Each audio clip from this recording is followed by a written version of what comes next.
ऊसाने भरलेली tractor trolley उलटल्याने रस्त्याच्या बाजूने जाणाऱ्या 3 शेतमजूर महिला जागीच ठार झाल्या, तर एक महिला गंभीर जखमी झाली। ही दुर्घटना कागवाड तालुक्यातील शेडवाड येथे रविवार दिनांक 4 दुपारी 12च्या सुमारास घडली।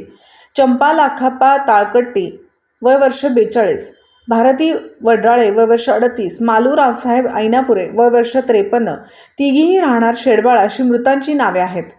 तर शेकव्वा नरसप्पा नरसाई वय वर्ष 45 ही महिला जखमी आहे। या महिला रोज मजुरीवर शेती कामाला जात असत। सध्या दुपारनंतर कडक ऊन होत असल्याने सकाळी लवकर जाऊन दुपारी 12 वाजता घरी परतण्याचा त्यांच्या कामाचा दिनक्रम होता। आज परत येत असताना ही घटना घडली। या घटनेची नोंद कागवाड पोलिसांत झाली असून उपनिरीक्षक MB बिरादार यांनी घटनास्थळी भेट देऊन तपास सुरू केला आहे। घटनास्थळी आमदार राजू कागे यांनीही भेट देऊन अपघातातील दुर्दैवी घटनेबद्दल शोक व्यक्त करून मृतांच्या कुटुंबियांचे सांत्वन केले।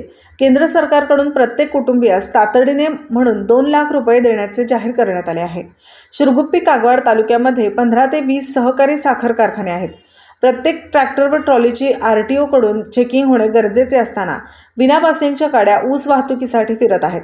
त्यामुळे नागरिकांतून संतप्त प्रतिक्रिया येत आहेत।